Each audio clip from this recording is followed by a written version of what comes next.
checking on one person we're trying to find among our presenters list and want to account for before we take off with the meeting. But if you'll give us another 2 or 3 minutes, we'll be starting up. We've got a great lineup of speakers, and hopefully we're going to have some good discussions as the day goes along. So I appreciate all of you coming.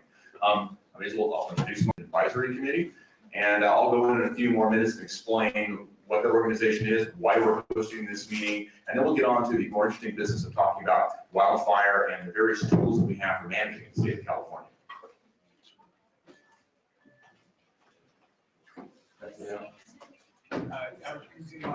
Okay. Well, with that, so to start then, Matt, I think you and I will lead today. Sure. So I'd like to introduce, to start off with Matt Diaz, who is the head of the Board of Forestry and Fire Protection in California. And so the RMAC committee is an advisory committee to the Board of Forestry. So I want to give Matt a chance to kind of give a brief background on the Board of Forestry and how it fits in here and how RMAC fits within it. And then we'll move on directly into the discussion of our topics today. So I just want to make sure, Jennifer, I was looking, Jennifer Montgomery's not in the room right now, right? Okay, so Jennifer Montgomery was going to be open this morning. I think she's delayed, probably due to maybe rain just coming out of El Dorado County right now. I'm not sure why, but we'll be in contact with her. We will pass the microphone to her when she appears today. So my name is Becky, and I'm the executive officer for the State Board of Forestry. There's several folks in here that I know, several that don't. It's really good to have such a broad level of participation on this particular workshop because the Board of Forestry and Fire Protection has although we do reach out to the public, we do get a lot of interaction with the public. It's really nice to see new faces and new names participating in an event that we're really excited about. I'm not going to spend a lot of time up here this morning, but I do want to take a moment to introduce one of the board members who's in the room, Katie Delbar. Wave your hands, Katie. So Katie Delbar has been appointed to the board and has been serving now for nearly 4 years. And her role with the board is to represent the livestock and range interests. It's one of the seats that the board has had since its inception. The board's been around, well, I shouldn't say since its inception, but for a very, very long time. The Board of Forestry and Fire Protection has been in existence since 1885. And since that time, obviously, state rules, state laws have changed. Its rules have changed as well. The RMAC has an advisory capacity to the Board of Forestry and Fire Protection amongst other roles and responsibilities as well. And I think that Chair Horney is going to cover some of the other roles and responsibilities that the RMAC has as it relates to its advisory capacity to the board and other state interests as well.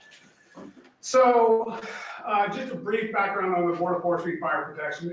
In addition to its longevity, it's a 9-member board. It's appointed, oh, good morning. Good morning. It's a governor-appointed board, 9 members, 5 which are derived from public interest, 3 from the forest practice or forest industry itself, and then 1 from range and livestock, which is again represented by Katie Delbar. I do want to point out a couple of things about this particular workshop, not about the content so much right now, but what I do want to say is that the RMAC's been in existence for a long time in its advisory capacity. And the Board of Forestry for years has been very, very, very thinly staffed. And so the RMAC for years was being worked upon by one of our, without having a dedicated staff member to it, which really was a hindrance to the RMAC in a general sense, in that there was not a level of continuity at times to really carry the message forward because we just didn't have enough people to help all the advisory committees and all the standing committees and its board. So over the course of the last maybe 4 years now, the board has built its staff to what I would consider to be an unprecedented level. In fact, I know it is. And one of the folks that we were able to hire is Brandy Goss. So Brandy, that is Brandy Goss. So she's been with us now for, Brandy, help me, a year and change. And she now has taken on a pretty dedicated role to serving at the behest of RMAC. She does assist with other duties without a doubt. She's a great staff member of the board, and it is a testimony to her work participating with some RMAC or staffing RMAC, that you folks are all here this morning. I'm sure that you all were recipients of several emails from Brandy. She is dedicated and dogged and bright, and she has assisted in such a way that I would suggest that a Board of Forestry / RMAC workshop of this nature, this is the best level of participation we've got. And in addition to the folks in this room today, we have, I think, 85 people online listening as well. So Randy, I just got to tell you, excellent work, and it would not have worked without you today. So thank you very much. All right, last thing I'm going to say is that one of the board members will be here today. Her name is Sue Hasari. She's going to be here about 11 o'clock or so. She's coming from the Bay Area, got tied up in traffic, and it's her birthday today. So anybody that knows Sue, don't tell her I told you, but anybody that knows Sue, wish her happy birthday today. So if there's any questions about the Board of Forestry fire protection, I'm more than happy to answer anything. If not, I'm going to turn it back over to Mark and let you continue on with the messaging as it relates to RMAC. One last thing. The issue we're covering today is really important, right? And one of the major projects that the Board of Forestry and Fire Protection is working on right now is called a CalVTP. It's a statewide programmatic environmental assessment that's going to provide efficient yet ecologically sound wildland fire prevention activities. And targeted grazing is one of the tools that's being analyzed in the CalVTP. And so this workshop is a means of getting information out to all the stakeholders, including yourselves, folks online, and beyond that is really important because the CalVTP in the minds of the board and in the minds of many people within state service and beyond are really important and are really interested in having this CalVTP moving forward. And I have a background in forestry, and I worked for landowners in the past and private industry that engaged in targeted grazing, without a doubt. I was not well-versed, and I'm not even going to say that I am well-versed in the practice right now, but I'm becoming more familiar with it as time goes on. But it clearly is a tool that this state needs to embrace as it relates to wildland fire prevention in the right locations at the right time. And so what we're hoping today is that this is an issue that's going to become better understood through workshops like we're having today. So with that said, I'm going to pass it off to Mark. And I really appreciate your level of participation today. And again, if you have any questions, grab me throughout the day. Thank you, Matt.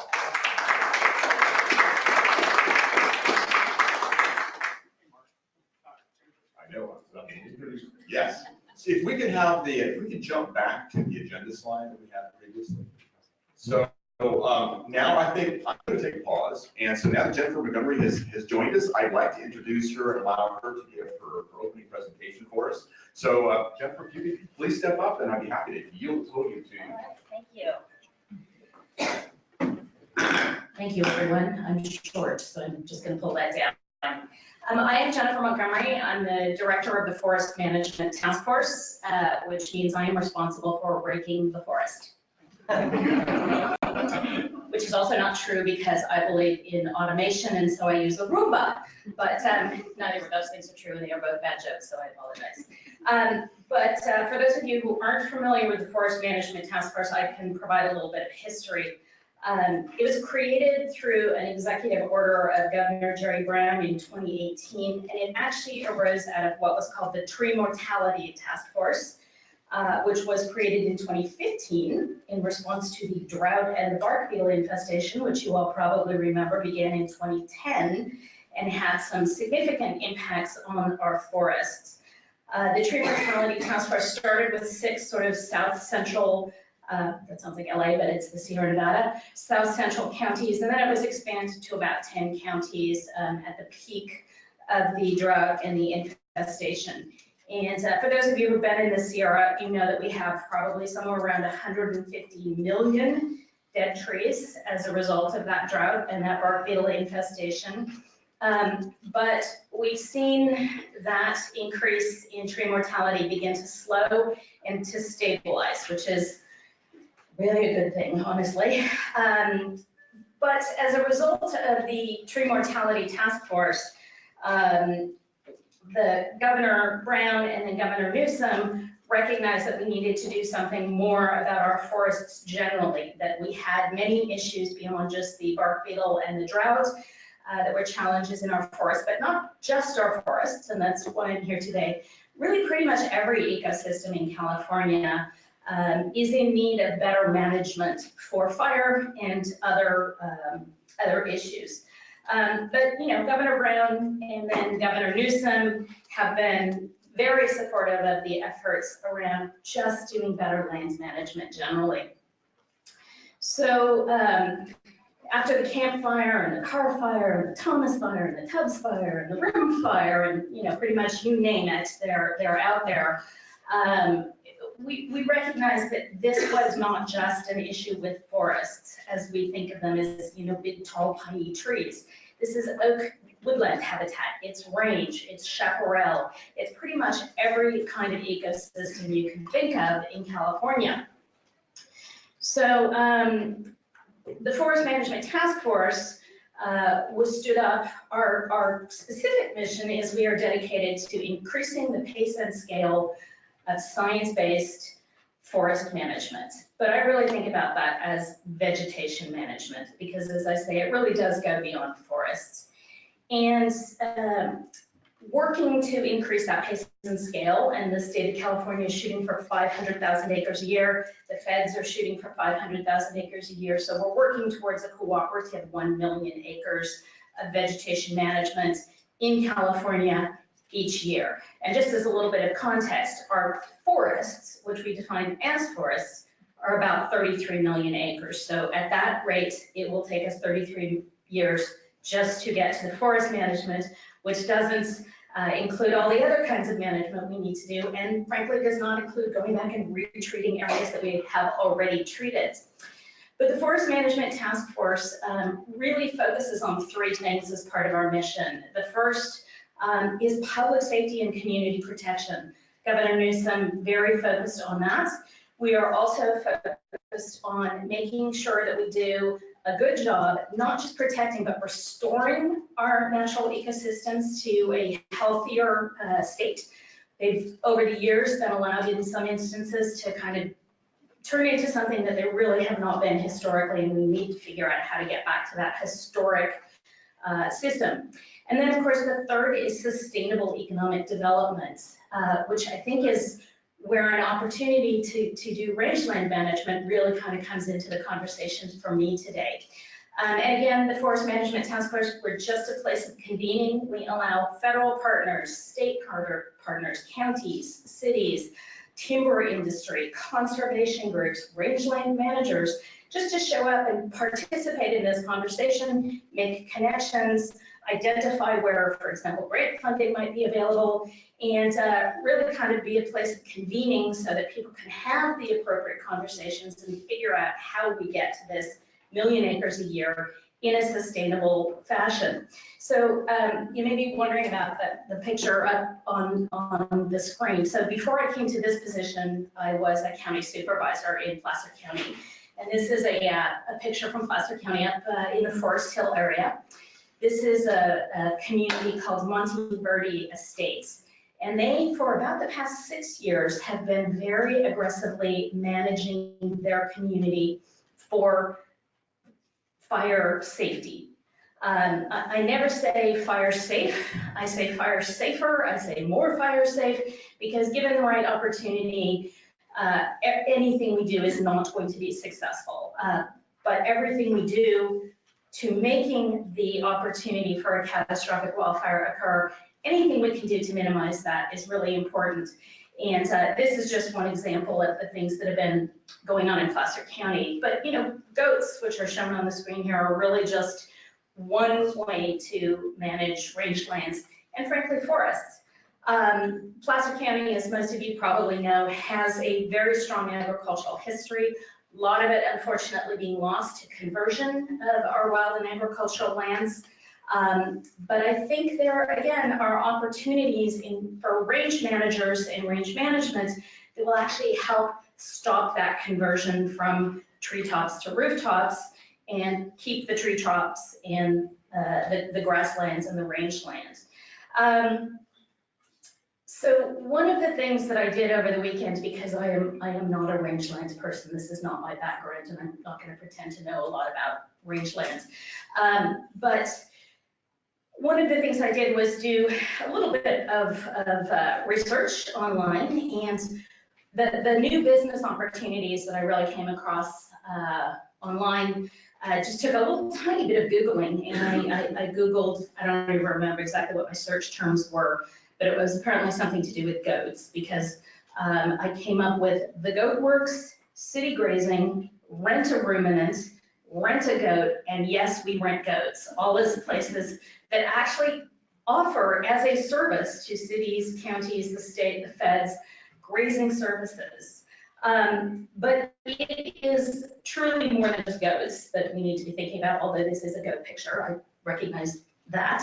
I found an article in one of the Cooperative Extension online publications just from August 29th of this year, and it just kind of encapsulated everything I've been thinking about the opportunities around this.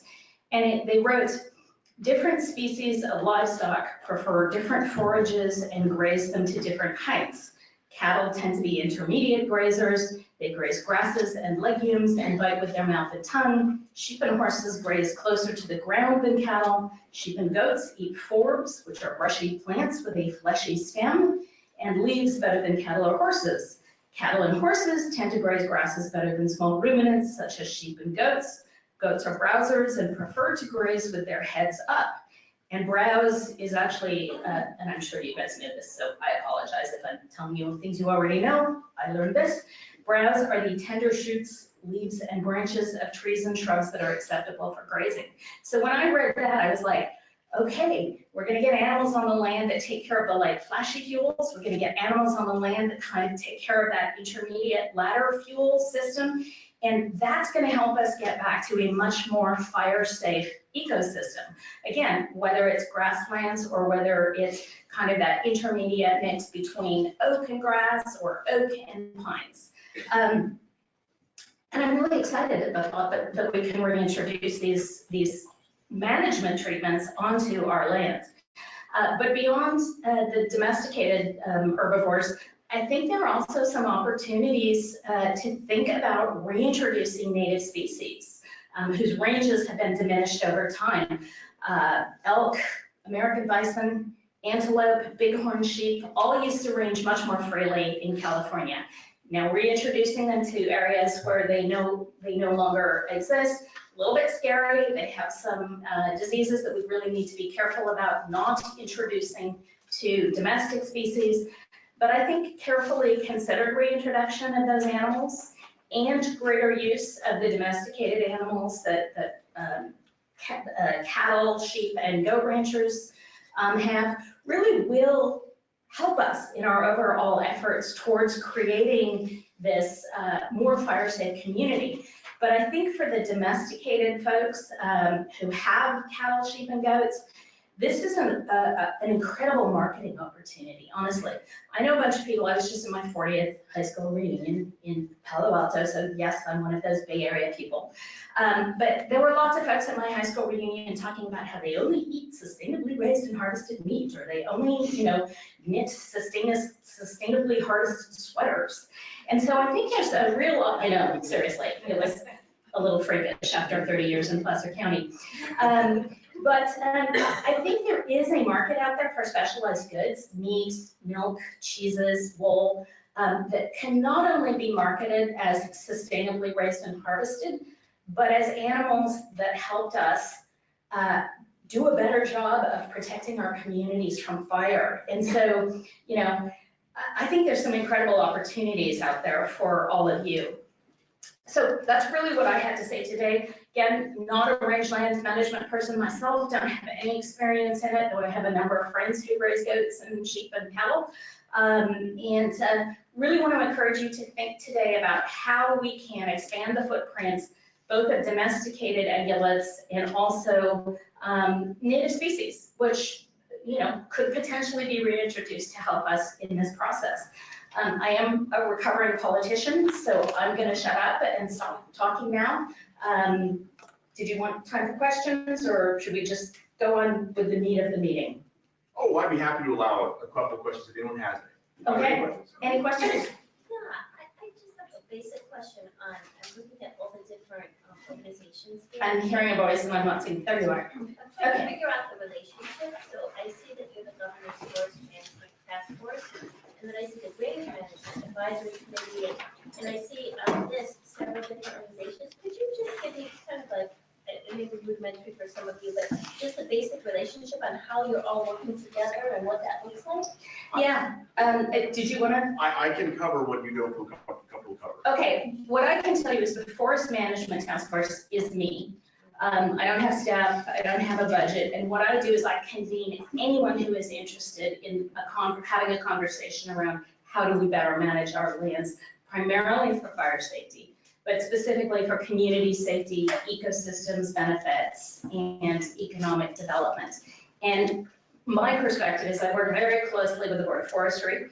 They're people I work with pretty much literally every day. But in terms of rangeland management, I see an incredible opportunity for the work you all are doing to dovetail with the work we're doing in the Forest Management Task Force. Because although it's called the Forest Management Task Force, it covers chaparral, it covers oak habitat, it covers grazing habitat. And so that's really kind of the intersection that I have. All my intersections are what I'm going to call opportunistic. If there's an opportunity for me to reach out to rangeland managers and say, hey, how do we combine our efforts to, raise healthy animals that can be taken to market, but also do some defensible space work to protect communities and resources, I'm all about it. Does that answer your question? And Possibly. my next, what I'm going to follow Jennifer with will cover much of Okay, much the of the relationship. Okay.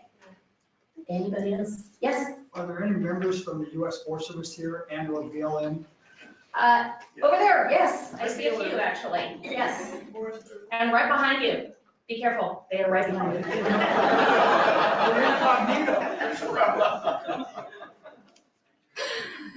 All right, Great. Thank you. anyone else? We're good. All right, well, thank you for being here today and really think about how those intersections could work. Think about how the work you're doing can help with kind of overall ecosystems management in California. I think there's some incredible opportunities and we need to figure out just how to, bring our interests together. Thank you all.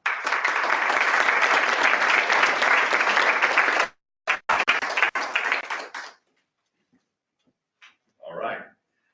Randy, quick check. So have all our presenters today, have they shown up and checked in with you so far?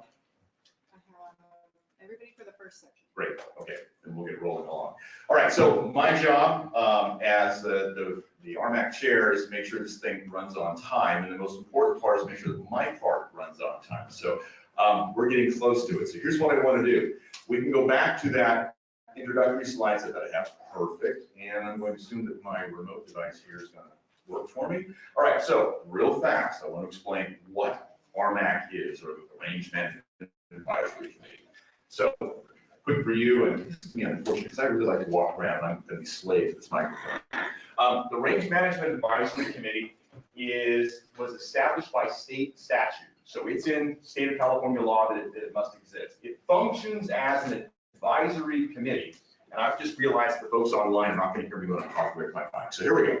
So RMAC functions as an advisory committee to the Board of Forestry and also by state authorization to the Resources Agency, to the California Department of Food and Agriculture, and all the related agencies that are associated with them. So our job is supposed to be to answer questions, provide feedback, help to connect agency and agency staff with resources and information that help them to address topics related to rangeland resource management. Now, by rangeland resource, we've already, Jennifer's already introduced us to the idea that in California, there's a long history that Dr. Hunsinger is going to cover in just a few minutes of using rangelands for grazing, which they long have been. But the other dimension of these rangelands is that they are a kind of ecosystem. So when I teach my lower division students at the university what rangelands are, I start off with, you know what forests are. I get lots of nods, and okay, yeah, we know what forests are. Okay, so what's a forest? Well, it's a place with lots of trees. Yes. What are rangelands? I don't know. It's like the forest, but without the trees. So you have all the wildlife, you have all the vegetation. Only in the case of rangelands, most of the vegetation are wildlife, wildflowers and grasses and shrubs of various kinds. Those are characteristic of California has hundreds of different rangeland ecosystem types, and they comprise over half the land mass in the state of California. These grasslands are places that we're going to talk about managing here. They interconnect and are interspersed with forested lands. So the Range Management Advisory Committee first had its roots back in 1946. I should probably just use my slides to help me out. And eventually it became a state authorized and legislated organization. I believe, Matt will correct me if I'm wrong, I think it was 1967, if my memory is working for me this morning, when it was actually put into state law. And that's been modified a couple of times in the decades since. It was established in order to provide basic feedback. So we maintain connections with the University of California, particularly the Cooperative Extension Service. We'll have a number of people, representatives from UC Cooperative Extension here today giving some presentations on topics that they have specialties in. We also work together closely with the Natural Resources Conservation Service. So Bob Gillespie and some others from USDA are here today. We tie together with the California Department of Fish and Wildlife, with the California Department of Water Resources, and the State Water Quality Control Board. All of these different agencies are tied into concerns and issues that relate to land management and resource management on those lands. And so the RMAC committee trying to stay on top of what is happening right now, what new policies are being advanced, what new rules are being brought forward. In the world of global climate change, carbon sequestration is forever towards the top of our list, dancing around and trying to provide good feedback and connect the folks in the agencies who are developing the policies with good scientists who can give them proper feedback and information on how to develop better quality policies for the management of these lands. Take a breath. So that's essentially what RMAC was constituted to be. It is the only standing committee in California that deals with these rangeland ecosystems specifically. Okay. All right, what else do I have? Okay, so a quick example of topics that the RMAC committee, and if you forgive me, I'm going to use that instead of Range Management Advisory Committee because my tongue's going to fall out. So the topics we covered and are covering now include things like trying to help some of the state agencies implement scientifically informed methods for monitoring water quality and establishing water quality management plans. You guys are probably familiar with the fact we now have a wolf population in California. The wolf population is having some impacts on land use in the northern Sierras, so we've been monitoring that with the Department of Fish and Wildlife. Hardwood and oak management in California is also an interest of RMAC, so we've been involved a number of times, and we still have that on one of our forward burners. State managed land. So there's been ongoing conversations about state land. Some state agencies that do land management have allowed grazing and do grazing leases. Others do not. RMAC's been interested in trying to find some kind of consistency among the agencies and inform a decision-making process to help make it easier for state agencies to decide whether or not grazing is appropriate, what is it appropriate for that would benefit the state agency and the land that they manage, and how to set this and how to make it work if grazing is a desirable option. The status of the range management, there is, and you'll learn about this later today, you may be familiar with the Registered Professional Foresters, that licensing program in the state of California. There is also a similar range management certification license in the state of California. So RMAC has also been involved with the separate committee that's involved in maintaining that certification and seeing that licensing program is available to people. And then the other one that's been hotbed in the last couple of years has been fuels management.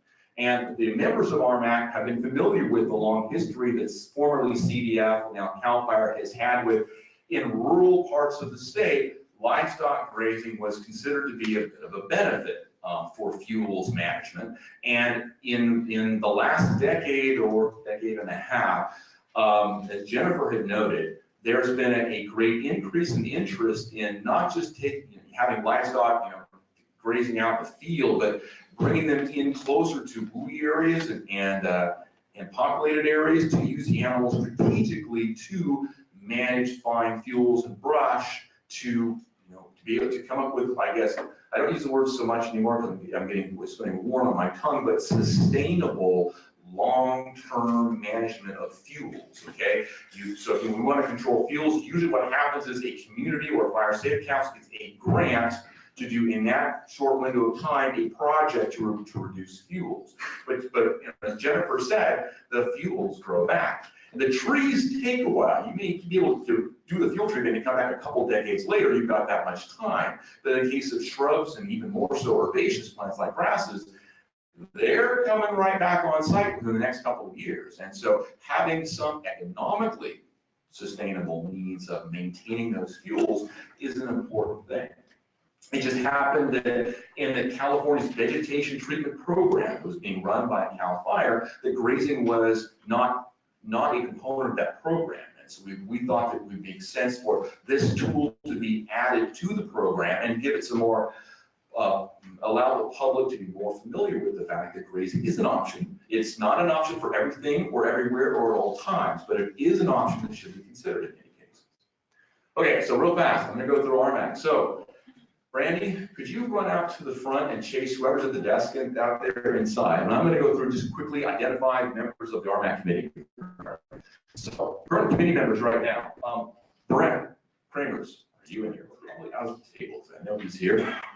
Okay, so Bart Bart represents the California Farm Bureau Federation. Under the state statutes, a certain number of RMAC members were required to represent several agricultural organizations, chiefly the California Farm Bureau Federation, the California Wool Growers Association, California Cattlemen's Association, and then a number of other public unaffiliated members were also asked to be on the committee.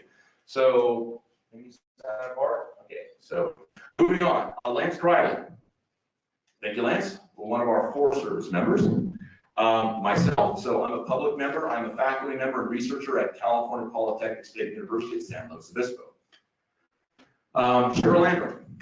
Thank you, Cheryl. So Cheryl, so her group was brought on to represent the fire safety community, but she's also a director of the Resource Conservation District for San Diego County. Lisa Offerholm. Lisa, hi, there you are. So Lisa's in the room along the wall over here, so she's another representative of the California Farm Bureau Federation. Billy Romey. So Billy Romey, she and her husband Wally have a ranching operation up in Northern California. She represents the California Cattlemen's Association. Mr. Rich Ross. Thank you. So Rich also represents the California Cattlemen's Association. Andre Soares. Thank you, Andre. He's over here along the wall. So you'll get to see and learn more from her this afternoon, but she represents the California Wool Growers Association. John Van Dyne is our forestry representative on the committee, and Dan Watson. Don's over here, he also represents the California Wool Growers. So this is the committee at present time. I think we're still fishing for another Resource Conservation District representative. But so that is the committee, and I hope you guys, when we're having lunch and spending some time together, have a chance to talk with some of them and familiar with them. And then Katie Delmar, who was already introduced, is a representative from the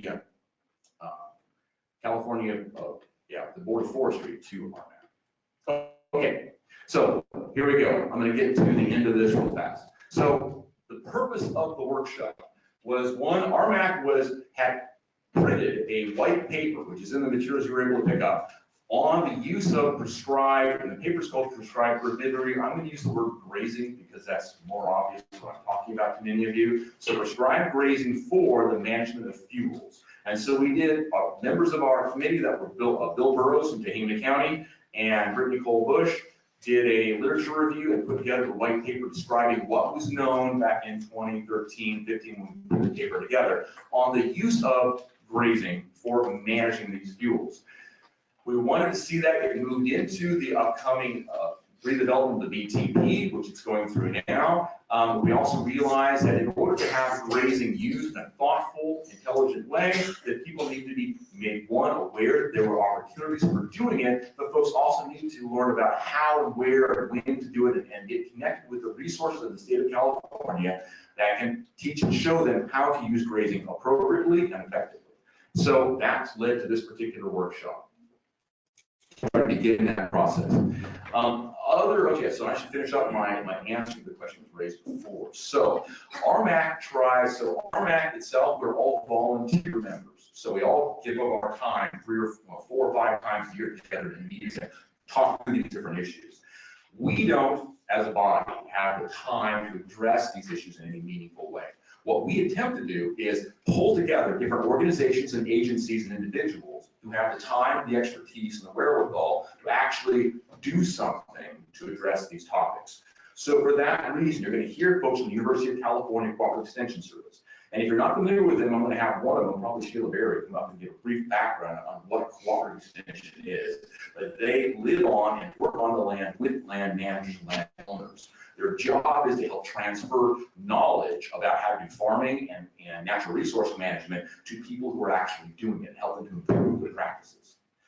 We also work with USDA, we work with all the state agencies to try and pull those different people together, get them into a room and go, let's discuss how we're going to solve this problem.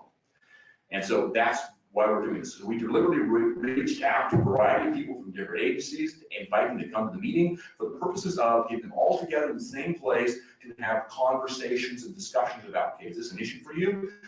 What could you use help with? What resources do you need? And our goal here is to let all of you leave knowing people, knowing names, having contacts, having some publications, so that you can go back and start to work. And if any of you here goes back home and think you have a need, but you can't find anybody to help you get started on it, please contact us again. I and the rest of the committee will be happy to help connect you with resources and state agencies and local branches that can help you to get started and get moving. Okay.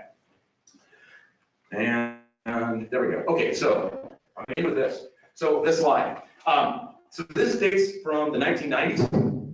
So this is an actual CDF poster that was circulated. When I worked for a cooperative extension back in the late 90s, early 2000s, I saw this on a number of CDF offices, and I really wanted to have one. Unfortunately, I never was thoughtful enough to steal one while I was visiting one of the offices, so I didn't have it. Dr. Hunsinger was kind enough to have collected a bunch of them of her own in her own office. She took a picture and sent me one. So there we go. In California, just as a quick background, in California, the state has about 100 million acres of land, roughly. Of that 100 million acres, about 63 million acres falls into rangeland ecosystem classes of various kinds. Okay, not forest, but rangeland. Could be old woodlands, chaparral, grasslands of various kinds. Okay. Of that 63% of the state, about 40 million acres of the 63 has historically been used for grazing. Of that 40 million, about half of it roughly is federal land, or I'll say public, because the state of California is included as well. The other half is private land. So the CDF poster was put up there because the CDF staff back at the time were aware of the fact that when they had to go fight a fire in rural areas, they preferred to fight them when the ground had been grazed, because those grazed areas were far easier to control because the fire and the fuels were in a level that the CDF crews could take care of it. And by the way, so I believe that this poster may have been encouraged or sponsored by Richard Wilson, who was the CDF chair who put it in 1991. So that's around the time that I think these posters dated to. So that is it for me. So now I've, instead of telling Tilly I was going to manage time, I've now overshot my time. So I'm going to get out of the way. And Van, are you in the room? You ready to go? Awesome. So I'd like to introduce our first of our University of California colleague. Van Butzig is a PhD at UC Berkeley, and fuels and fire is one of his areas of expertise. So could you introduce us to the guy? And I'm just there you go.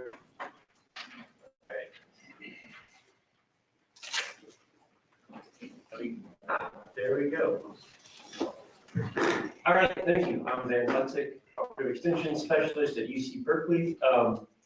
Excited to be here today. This is giving me a broad overview, sort of an introduction to fire in California. This really long title came from a few emails with Brandy where I said, what should I talk about? And I think she responded, how about this?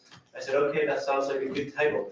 And so it was actually really fun to sort of have the title and then build the presentation around it. So we said, okay, let's just answer these three questions and see what we can find. And this is also, I just wanted to give it a little credit to Claudia Herbert, who's one of my grad students who helped me put together the presentation, sort of thought through these issues with me, sort of going through it. So where do emissions take place in California? I understand that you're not going to be able to read everything on these maps. This is new research that just came out this year that's looking at fire or ignitions from 1916, I believe, to 2016 in California. And the point of this map is sort of twofold. The first one is just to show the variety of ways that fires start in California. So we oftentimes think of lightning, of course, as being one of the primary causes of ignition, but we also have a huge variety of human-caused ignitions. So everything from motor vehicles to arson, to people playing with fire and accidentally starting fires. They're actually common through most of the state. And if you'll realize on this map, basically, and this map is just looking at private lands in California, but basically anywhere where there's private lands in California that are not desert and are not agricultural, we have ignitions, right? So Claudia and I simplified this map, so hopefully this is a little bit easier to see. So we broke it down into just 3 categories, or 4 categories, I guess. So we have lightning started fires, human-caused ignitions, power line fires, and then unknown. And unknown just means that CAL FIRE hasn't officially given those fires ignition cause yet. And these are fires just looking from 2000 to present. These are the more recent fires. And when we look at the data like this, we can see some real obvious trends, right? So lightning started fires go from a gradient from north to south, with more fires in the north, fewer in the south caused by lightning. And if you could see the elevation, you would also see a gradient in elevation, from low elevation having fewer ignitions from lightning, and higher elevation having more ignitions from lightning. We see human-caused fires are dominant in Southern California, but they're also common in Northern California, in the Sierras and on the coast. So essentially, humans are starting fires everywhere there's fuel. One thing that's interesting about that is in the research by Keeley and Seifert, they actually show that there's been a little bit of a decrease in the number of human-caused ignitions since about 1980. This isn't a strong decline. It's not, there's hardly any ignitions anymore. There's still more ignitions than we certainly need. But it does seem that we're not seeing more and more human-caused ignitions.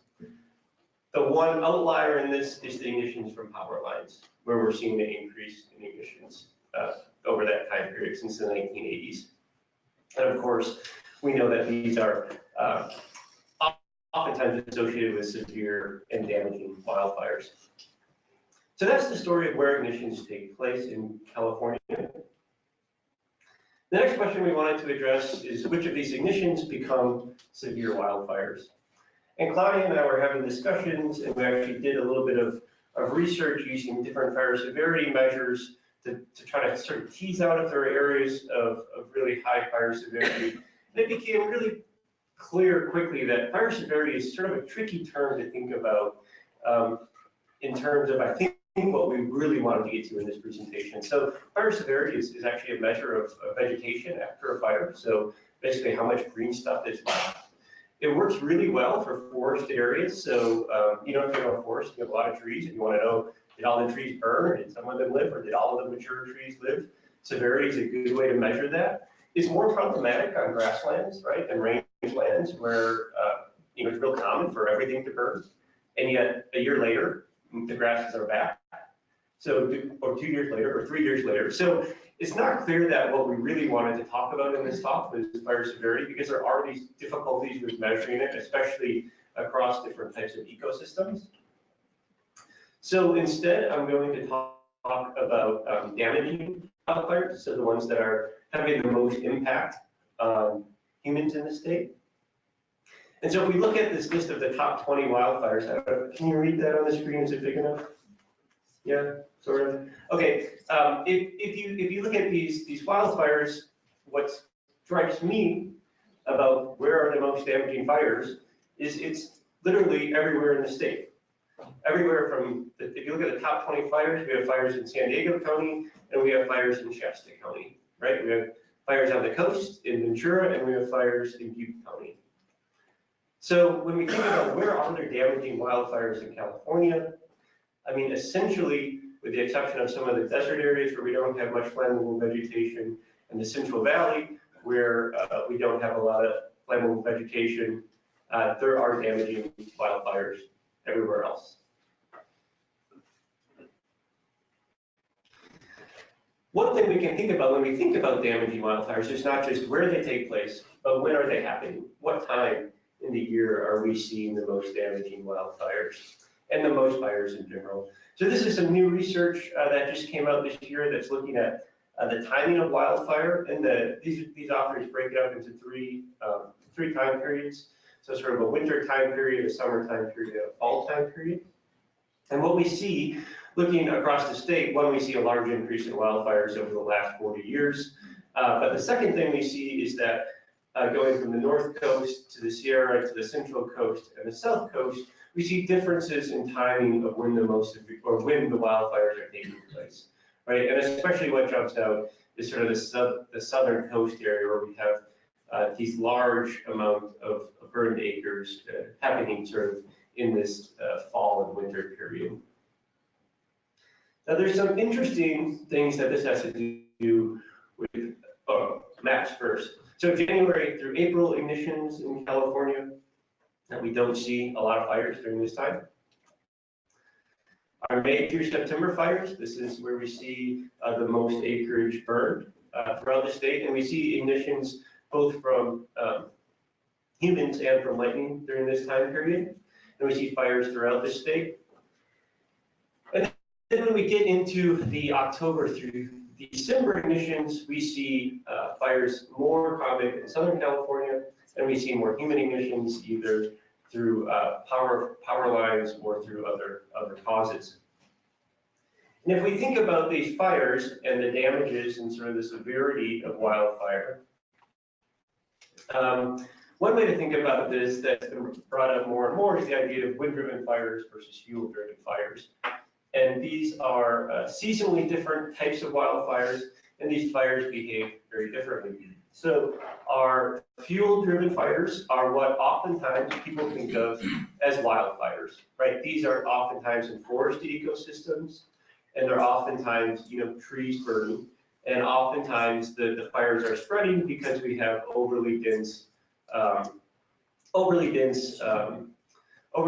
wildfires or overly dense forests with high fuel loads that are spreading. Of course, when we say fuel driven, this is a vast simplification. Of course, there has to be certain weather patterns happening at that time as well. It's not just that there's fuel. And of course, we also know that these fuel driven fires, when it gets really hot, are starting to actually create their own weather. So there's actually, there's a lot of complications here, but very simply, oftentimes if we look at the fires that are driven by fuel, we see these summertime fires that are oftentimes in more forested ecosystems. Our wind-driven fires, on the other hand, are the ones that we've seen that have the most impact, the most damages caused. So if we want to think about where are the most severe wildfires happening, another way to think about it is they're happening anywhere where there's Santa Ana winds are possible, and they're happening at a specific time of the year, which is sort of this fall and winter wildfire season. And so most of the big fires that are damaging lots of structures and unfortunately also killing people are happening by these wind-driven fire events. Now, of course, fuels are part of this issue as well. So I don't want to give the impression that just because it's a wind-driven fire and there's Santa Ana winds, fuels aren't part of the equation. They are part of the equation there as well. Okay, the third question we wanted to answer was which have the highest levels of both likelihood for ignition and fire severity or damages near populated areas. Well, what we know both nationwide and in California is that most of the structures that we lose due to wildfires where people are at harm is taking place in the wildland-urban interface, so in the WUI. Nationally, we see about 70% of 70% of home losses from wildfire take place in the WUI. So this is the area sort of where the wildlands and urban development mix. About 2% take place in non-WUI urban areas. So this is areas that don't have enough vegetation to be considered WUI. They're actually sort of urban areas. The wildfire spreads into those areas. And then we have about a third of the housing loss is coming from non-WUI, non-urban. So what does this mean? This means there's not enough houses to be considered WUI. So this is truly rural areas individual home sites, sort of in the forest or in the rangelands that are burning. And so in California, we can see where the WUI is in pink and purple here. And so these are going to be key places where we might expect difficulty with fire. California WUI growth versus nationwide. I just put this slide in because California is actually unique. We actually have sort of less WUI than many other states. And it's growing a little bit slower than other states. So that's some positive things we could think about for land use planning. And yet there's still plenty of WUI where we have plenty of houses at risk because, as we showed earlier, nearly everywhere is at risk for ignition in the state of California. So one more slide looking at sort of overlaying the wildfires that have happened with the WUI areas. And I think the inset map sort of, I guess on your right side, is sort of telling because what you see here is you see the fires burning up and through the WUI, and then typically stopping at the edge of the WUI when it turns into an urban area. And so one thing we've seen over and over with wildfires in California is that as the fire burns through a WUI area, when it gets to the area with more dense development, oftentimes the fire stops. Not always, but oftentimes. And that's a function of a few things. One, it's a function of the fuels, of less vegetation or cement. It's also a function of that's oftentimes where firefighters are able to establish strong fire lines a little bit away from the actual vegetation. I'm going to give one example of this. So this is the Tubbs fire in Northern California, and we see the WUI as the orange and the yellow. So this is just two different types of WUI. I'm not going to get into that today. And then we can see the urban area is sort of the brownish color. And the little red dots are structures that were burned in the fire.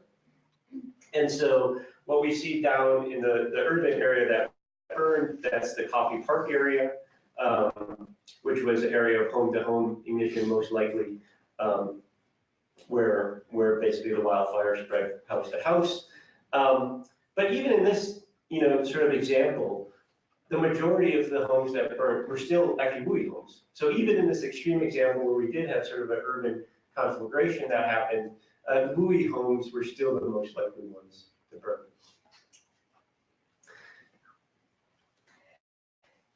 Okay, so what are the take-home messages? What are the most ignition-prone areas in the state?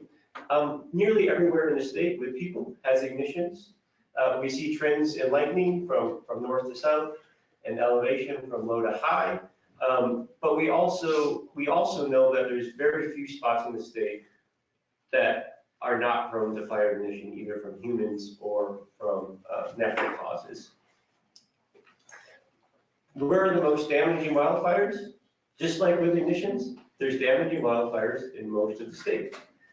From Shasta County to San Diego County, from Ventura County to Butte County, we've had examples of extremely damaging wildfires in the state. But they usually happen at specific times of year. So the most damaging wildfires are happening in October through December. And the most damaging are wind-driven events. So the most damaging to humans are wind-driven events. So where are the overlap of homes, people, and emissions? And so this is sort of the WUI story. We know that the WUI is the most likely spot where a home is going to be burned. There is a chance that it can spread to urban areas. But this suggests sort of actions beyond just fuel management for homes, but fuel management may be good for ecosystems in some places. And I also think when we think about managing fuels within the WUI, that could be a spot where grazing has a particular effectiveness. If people are not interested in prescribed burns and people are not interested in heavy equipment clearing the land, I think that looking at grazing in these areas where we have both homes to burn and fuel to start the homes on fire, grazing is certainly an option in these areas. And that's it.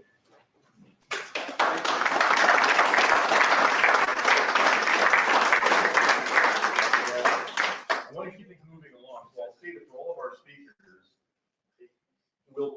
lunchtime will be a great, long enough to allow some interaction time and conversation. So that will keep going. Also, those of you who are online, If you are having any difficulty hearing or other technical issues, please use the comments field on the utility to let our staff know that you're having some issues and we'll try to resolve this. All right, let's see. So moving along, so we're next going to ask Dave Saps if you come up and catch us up on one of the current statuses of fuels around the state of California. Thanks for coming, Dave. Yeah. So Dave's with the CAL FIRE and FRAP program. Morning. A little bit back about me. Before my background actually originally was in forestry, but I do have a master's degree in rangeland science from Oregon State University, where I studied prescribed fire effects on sagebrush steppe. So it's nice to be back here talking about range systems. In fact, some of my old research plots we've resampled after 25 years, finding old plots out there in Eastern Oregon, and we're in the process of trying to publish those results. So, do you have me queued up? Oh, 1 second. I was tasked with giving a bit of a fundamental primer on fuels and California fuel systems and how those might provide some context for opportunity for range management under a wide variety of kind of objectives. And so, you know, I've had a fairly long history. We won't talk about exactly when I started, but when I did start at CAL FIRE, my first job was to take vegetation maps and translate those into fuel characteristics for the assessment of hazard in the Sierra Nevada Ecosystem Project. And since that time, fuels mapping's become pretty de rigueur. It's pretty fundamental to hazard assessment, and now we're emerging on a fairly new horizon of analysis, using those fundamental fuels inputs to understand the nature of that fire event kind of phenomenon. So, let's see if I can get this to go the right direction. We're going to start with some definitions, and I'm glad I don't have WUI up here, because then I'd have to talk a little bit about why CAL FIRE views WUI a little bit differently than the national assessments of WUI. The van just a little, you know, again, definitions always really matter, so I wanted to start here. Fuels, most people here know what fuels are. It's the stuff that burns, and yet it's a little bit trickier than that. Some person might want to know how much debris, organic material debris, is out there in the forest that they could pull off and put into a cogen facility to burn for electricity. That's a little bit different than the kinds of ways that I'm going to talk about, the focus of understanding natural systems to predict how they burn. So my focus is generally on characterizing wildfire hazard, characterizing fire behavior, and even within the notion of trying to really understand, you know, in situ vegetation materials and how they combust, it's more complicated than that. There is a discrete fuel system for fire behavior prediction that is different than for smoke production. Why is that? Well, they have different characteristics that impact them. Specifically, big, coarse woody particles, down logs, lower duff is very, very important in smoke production, but it doesn't drive the frontal fire behavior. It's not active. It doesn't contribute to flaming and active frontal propagation. But in many cases, it's a very significant component of smoke production. So fuels is what burns, but there's a bunch of different ways to approach how you characterize it. The fire environment is the suite of environmental factors, including fuels and terrain and weather conditions, that drive what you get out of an individual fire event. And I'll talk a little bit more about why you need to understand the elements of the fire environment to understand the import of the fuels component in fire. Fire behavior is just like it sounds. It's how fires act, how they spread, rates of spread, flame lengths, intensity, duration, time, things like that. Fire climate is an interesting sort of term, and in general, sometimes it gets used significantly in the other term that I'm going to talk about, fire regime. But think about fire climate as the statistical stack of all individual kinds of fire weather conditions that might occur on a particular site. And so when fires burn, the influence of those those weather conditions on fuel moistures and wind in particular really have significant impacts on fire behavior. And again, that fire climate as a representation of all of those representative probabilities of different fuel moistures and winds is very, very important in terms of understanding hazards. Fire weather, again, is just the discrete attributes that an individual fire is burning under, and specifically those dry fuel moistures, wind speeds, shading, fuel temperature, and the like. Again, fire regime, that's like an aggregation of the expected amount, characteristics, and pattern of impacts that fires occur on a given place. And oftentimes this is viewed as a couplet in terms of its relative frequency and its severity, like what Van had alluded to. Severity is a broad measure of impacts to the dominant vegetation life form. So you would have, let's say, a frequent stand replacing fire, or a moderate, infrequent, mixed severity kind of fire regime. And understanding fire regimes is very important in understanding the long-term sort of ecological cycles of which fires mediate and drive ecological succession. Fire hazard is basically a catch-all term that describes the amount and likelihood and nature of fires as you expect them on the landscape. And much like an earthquake, there are different probabilities for different kinds of fire behaviors. For example, let's just talk a little bit about today. What's going on today? It's raining outside. Yesterday, there's grasses in the American River corridor that were available to burn. They were dry and they would burn. Because of moisture content, the hazard is basically almost nil now because it won't burn. So again, fire hazard just relates to the nature of the fire. It is the physical condition that drives impacts. Fire effects, of course, are the suite of kinds of impacts, and I note that Van's talk kind of emphasized destructive fires as CAL FIRE views those. The criteria for defining those were fatalities and structures lost. There are other kinds of damaging fires. There are other kinds of assets and resources that go into fire effects that are important, particularly from an ecological standpoint. I leave the last one, the kind of catch-all, kind of the holy grail, where we're really trying to go analytically, as risk. Risk is a measure of integrated fire effects. And it's tricky, like a lot of these constructs are, in the sense that some fire effects are probably beneficial and positive. So they're sort of like a negative risk. Obviously, when you burn down houses, that's a damage, that's a loss. But the take-home message here is that you have risk from fire, not risk of fire. I think it's just a little bit too difficult for people to talk about probability of fire when they're talking about hazard. If they talk about chance, it seems like it's a little bit too much like a card game or something. But risk is really where I think we're trying to go in understanding how much fire is out there and what is it doing to the things that we care about. Not to belabor a point, but everybody knows that this is a very fire-prone landscape. It's one of the most fire-prone landscapes anywhere on the planet. We are seeing increasing trends in fire. Mean large fire sizes are going up. Interestingly enough, the upper left curve is the ignitions data that was alluded to. Total numbers of fires have kind of gone down and have now sort of tapered off. That does not mean that the problem isn't there. So if it's not all ignitions, what else is going on? Well, obviously land use and fuel continuity are probably, and climate change are probably the main drivers driving this increase in both amount of fire in terms of area burned and in terms of damages.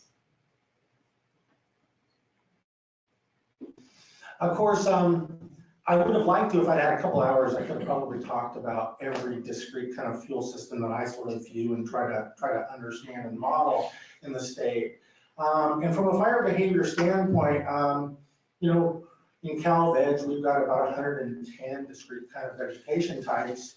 I think a lot of those burn relatively similarly. We've got roughly 20 or 25 discrete surface fuels that we can characterize and bin most of our ecosystems into. Grassland systems about 4, grass shrub systems about 5, shrub systems maybe 4 or 5. When you get into treed systems, it gets a little bit more complicated because you have the canopy fuels in conjunction with the surface fuels that are creating more complexity. But I think the take-home message is that across the 100 million acres of California, you've got phenomenally different kinds of fuel beds that really do respond differently. And I think the opportunity for a range lens on herbivory and impacts on fuels is pretty wide open across that domain. And, you know, a lot of times, sometimes folks sort of ignore the desert, and that's probably valid about 8 or 9 years out of every 10. But when we do have a significant moisture year in the winter and spring, there is an herbaceous crop that pops up, and then we get fires out in the desert. That's just another sort of wrinkle of interaction between climate and fuels.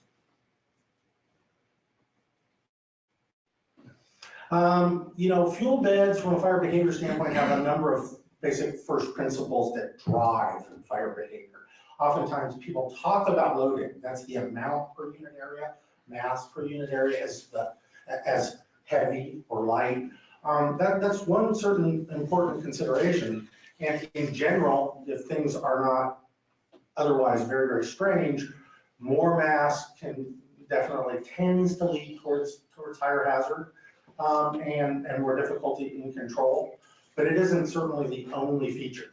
And important is determining the distribution of size class particles amongst all of that mass. Fire behavior tends to emphasize fine fuels. Fine fuels drive fire behavior, so smaller diameter kinds of particles leverage a lot of control on fire behavior. The compactness of the fuel bed. Oftentimes when I was a TA and talk about these kinds of things, I'd say, what's the difference between a 2-foot annual grassland that's standing from a loading standpoint if I mow it and I mulch it? Everything's still there, the loading didn't change. The fuel bed depth went from, let's say, 1.5 feet or 2 feet to 1 inch. The fire behavior is going to be fundamentally different because of the compaction. Fuel bed continuity is super, super important and not very well modeled in our fire behavior models. In fact, these models basically assume every fuel particle in there is absolutely uniformly distributed in 2-dimensional space. And that's certainly not the case. Moisture content, I alluded to that. That's a strong interaction between a fuel bed and fire weather conditions, but really dramatically influences fuel availability. Fuel bed chemistry is modestly important.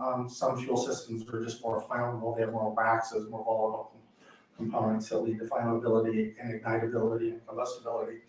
And then, you know, when you get into forested ecosystems where crown fire is part of the mix, the fuel bed fundamentals kind of get a lot more complicated. You've got 4 individual criteria related to scanning and canopy fuel characteristics as highlighted on that little graphic in the lower right that complicate the picture. And developing data to describe canopy fuels has been a long-standing challenge.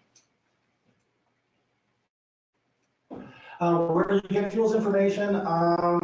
We used to support fuels at the state level using sort of state-developed vegetation maps. I had shown you CalVeg on that previous slide, aggregated into 10 kind of groups.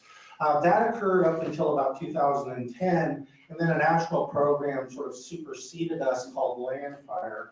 You can get all of the different themes that you need for fire behavior prediction from Landfire. They just released a entirely new remap, sort of a refresh of old remote sensing derived data. And it has a timestamp of 2016. We're in the process of trying to validate that. We're working with some regional partners and the Forest Service actually in trying to really make sure that the Landfire inputs are rock solid for California. And we're going to be doing some very interesting global, both within the federal kind of a partnership with the Forest Service and the state to do some some newfangled risk modeling using those inputs. There's also a number of pop-up regional assessments that include fuels, and I've highlighted two in there in San Diego County and Sonoma. And I was one of the consultants working on the Sonoma project, where they developed very fine detail 5-meter mapping of vegetation with a lot of structural information and LiDAR to provide some input into that sort of vertical continuity component or ladder fuels. And that's really some very some good new work that's available at the regional level. It's only happening in certain kinds of places. It's kind of expensive, but we really do think that that's really good kinds of data development for the kinds of work that a lot of us land managers want to be doing. Again, going back to the fire environment to understand, why, if you've got the same sort of fuel assemblage of, let's say, Douglas fir in Del Norte County versus in Sonoma County, why might you see really different kinds of patterns of fire behavior and effects? Well, this was part of the work that we were involved in support of the California Public Utilities Commission to map hazards specific to utilities. And what you got up there is a map at 2 kilometers of dry and windy frequency conditions. And you see some really spectacular kinds of geographic stratification where we just have a lot more hot, dry, windy days in the southern part of the state. That doesn't necessarily portray itself all that much differently relative to the kinds of fire activities that we're seeing. And that's probably because of some interactions with fuel conditions. Yeah, again, that was the resultant map from that PUC thing. It's got a little bit of press because of all of the damaging fires coming from utilities and trying to develop mitigation strategies to deal with that. What's going on there is that the environmental conditions that lead to heightened probability of an overhead line having a problem, vegetation blowing into it, line slap, failure, are the same conditions, hot, dry, windy, that drive rapid rates of spread. And so there's a disproportionate number of damaging fires coming from overhead utilities because of that strong signal correlation. Here's a map of, again, out of the PUC, we're just looking at really extreme winds. Van kind of alluded to, part of that WUI problem is understanding urban configurations. They're very infrequent, but when they do, they're extremely damaging. And what's the common denominator that we saw in 23 Berkeley, 61 Bel Air, 91 Oakland, 93 Malibu, Laguna Beach, 17 Wine Country? It's these really, really extreme dry winds. Now, that doesn't mean that you don't have wind-driven fires that occur under different kinds of environmental conditions. There was a big fire in Shasta County under a westerly flow in 1992. So, California throws a lot of different variants at us relative to the fire environment. Here's a construct that we use in the state quite a bit called fire threat to characterize fire hazards. And again, it has a component of likelihood and a component of fire behavior or intensity. But that couplet, those two pieces together really do a reasonably good job of understanding hazard and being able to prioritize.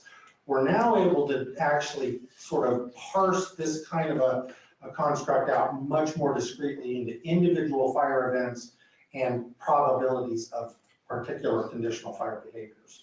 Again, like in some forested types, you can have a fire that burns with a 6-inch flame length. And that same exact acre of land under different environmental conditions and different sort of fire characteristics and the direction in which it's spreading could be an active ground fire. Again, getting back to this is some conditional burn probability out of the large fire simulator work that was developed out of the Ear Mountains Fire Sciences Lab in Missoula. This has been done at 270 meters. We're looking to downscale this down to about 90 meters with very, very refreshed and hopefully more accurate fuels inputs, as well as using a 16-year climatology data stack to randomly select fuel moistures and wind speeds. So look for that in the next year because it's going into FHSC, which might be the next slide. There's another kind of product that we use that's fuel-based and has a regulatory hint to it. This is the fire hazard severity zones that CAL FIRE develops under statute and makes recommendations to local government for fire safety regulations.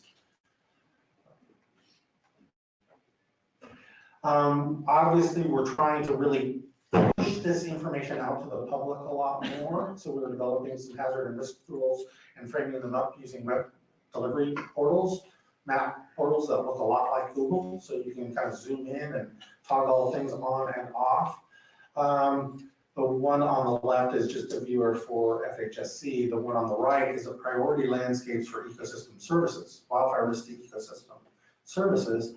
And if you guys remember back at basically in January, February, when the governor released his 45-day report, we had developed a priority schema for ranking projects. And part of that came from that priority landscape, from that work there shown. And again, these viewers are online and available at on the FRAP webpage.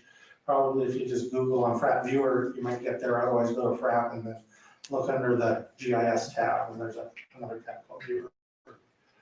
So what does this all mean, I think, and contextualize it for the workshop here? Obviously, range as a management tool, herbivory impacts fuels. They eat fuels, they modify fuels, and I think you can do some very interesting targeted management with livestock and animals to get at specific kinds of fuel elements. You could probably also do some significant targeted compositional kinds of changes to the ecosystem. So maybe some opportunity for some ecological restoration. Obviously, one of the things we're really trying to promote is just intel, getting folks to know what's going on out there. We're in the process of trying to develop and host a fuel treatment web viewer through a collaborative MOU with the forest product industry, the Forest Service, and CAL FIRE. So everybody can kind of see what kinds of activities that we're doing and where there are holes in it. Because unbelievable as it may seem, not everybody knows what everybody else is doing, even sometimes neighbors. And there is a landscape strategy that's based in science about how to address wildfire risk. And one of the primary elements of that is what's going on, where do we have fuel treatments, and how can we describe them?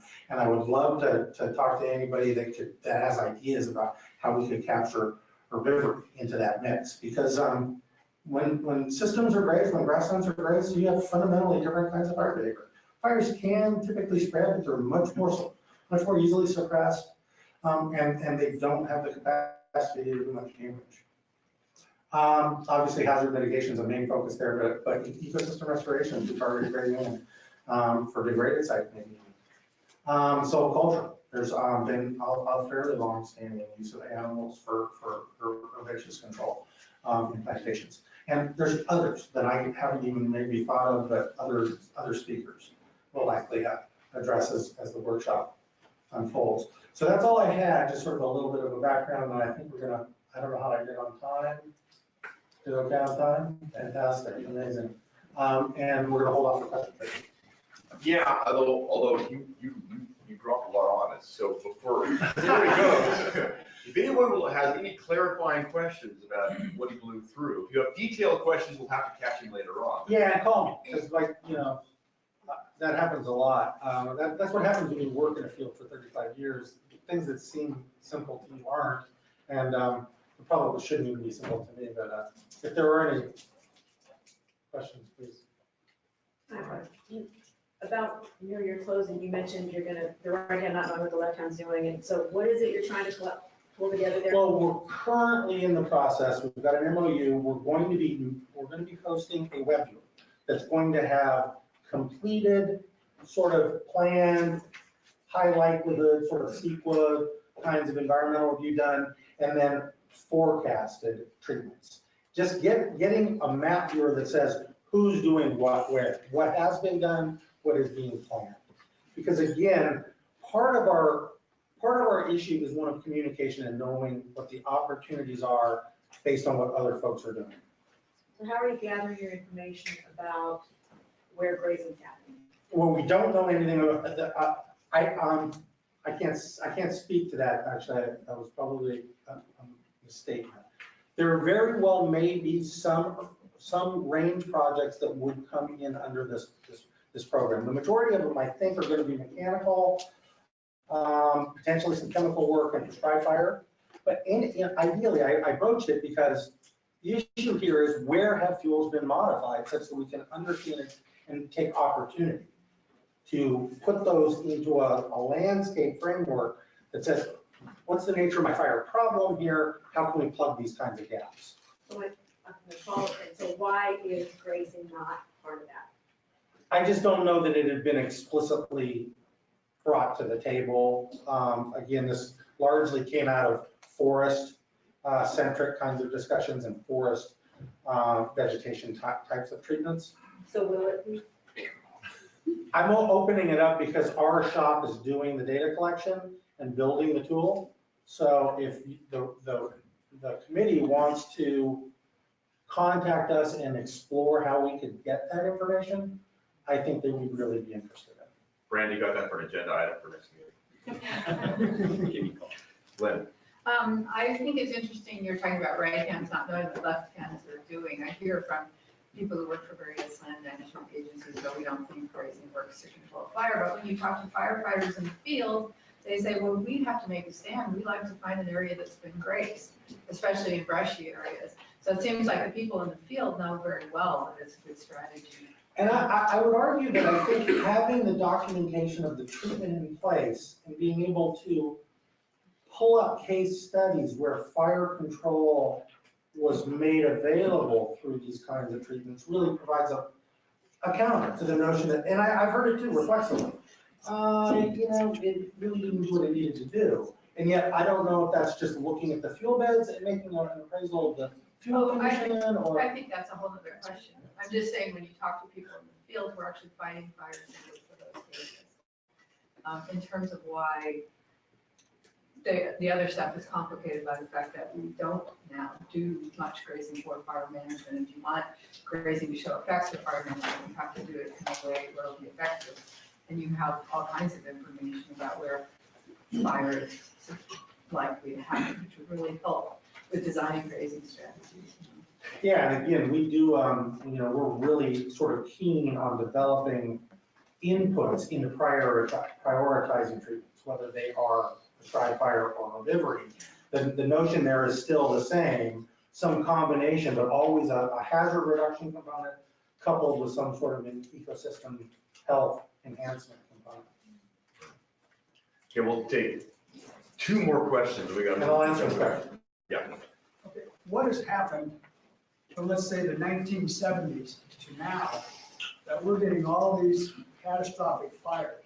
Is it due to the fact that possibly Forest Service is not allowing us in the forest anymore to graze? Is it BLM not allowing us to have allotments like we used to have? What, in your opinion, has caused this catastrophic fire problem? We never used to have it. Well, that's not entirely true. Is it the loss of? We have had large fires historically. Yes, we've had large fires historically, but they've been more under control.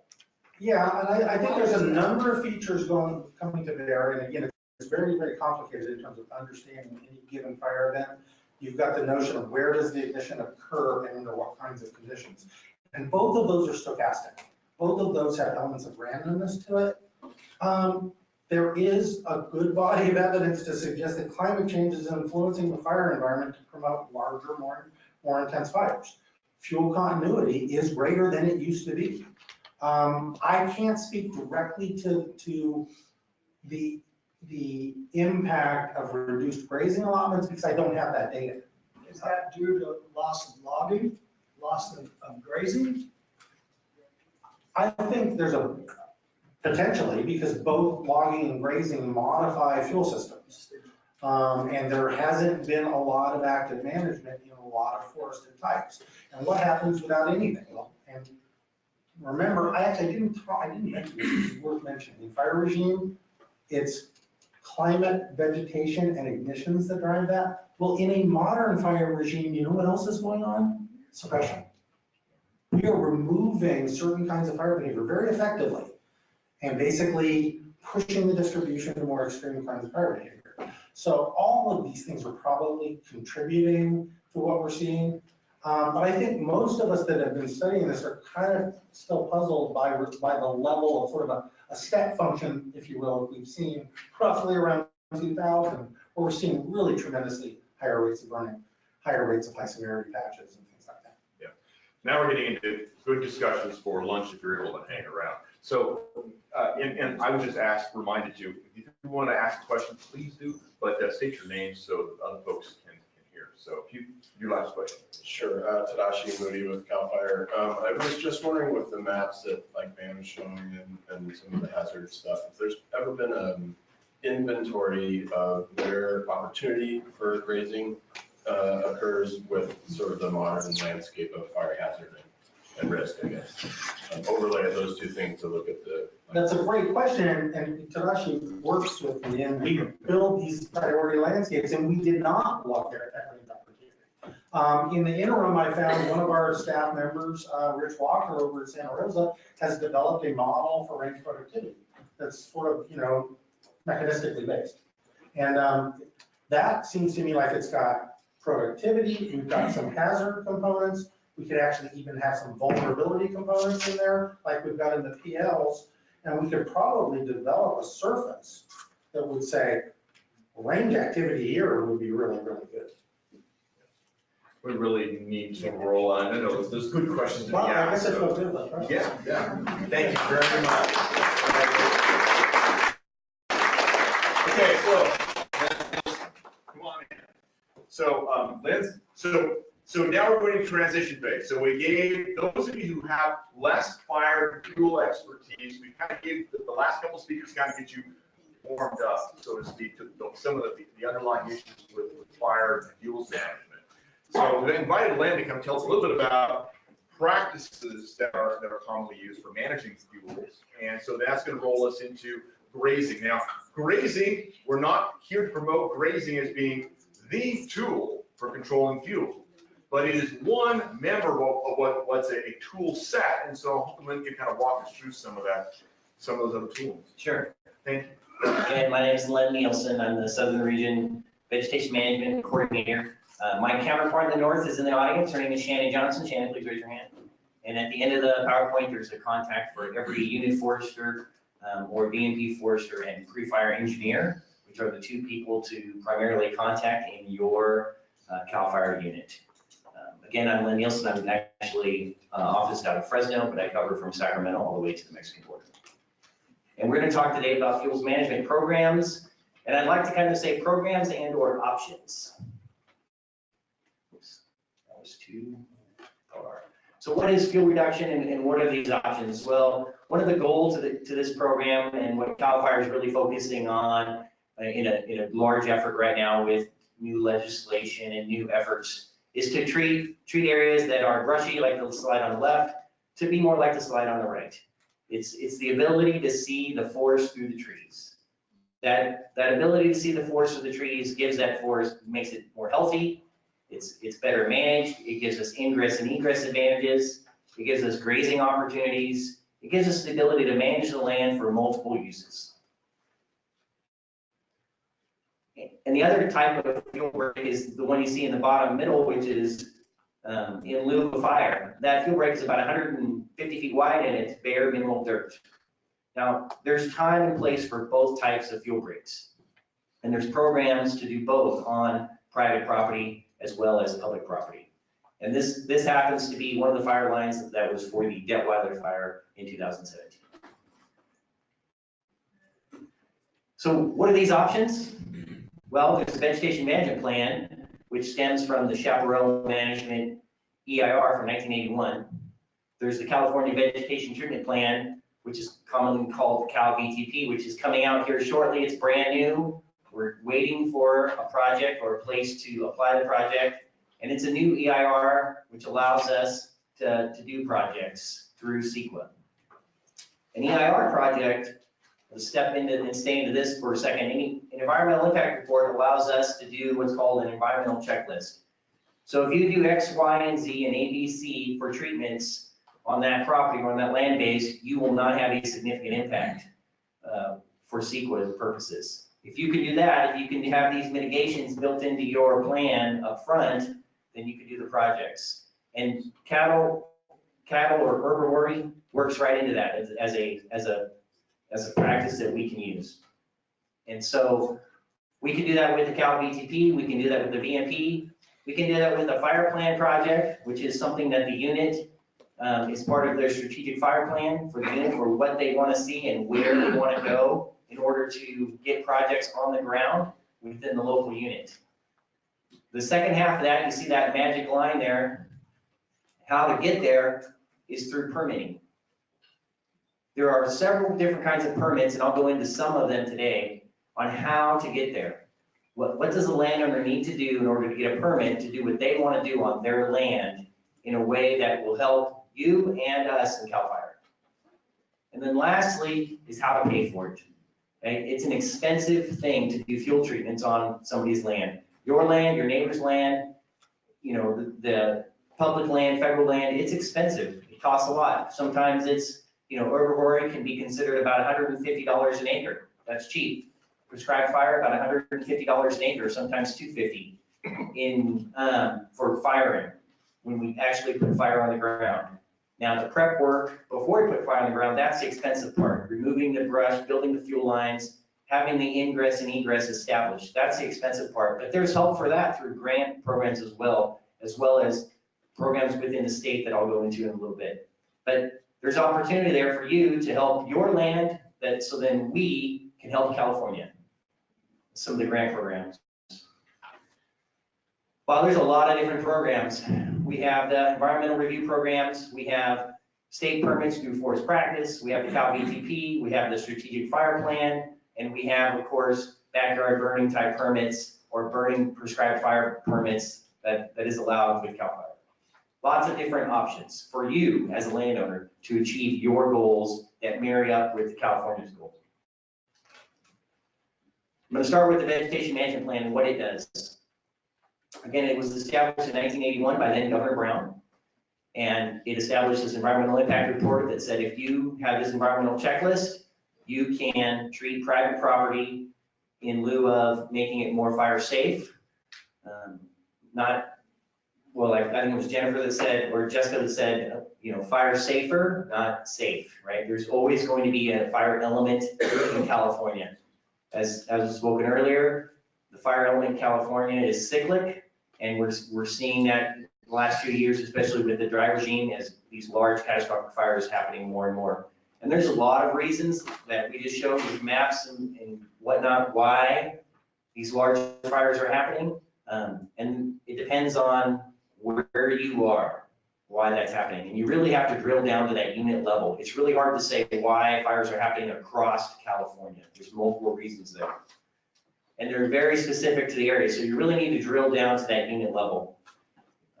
And the VMP does that for you. It goes down to the unit level and it meets the landowner's objectives and goals in consort with CAL FIRE's goals.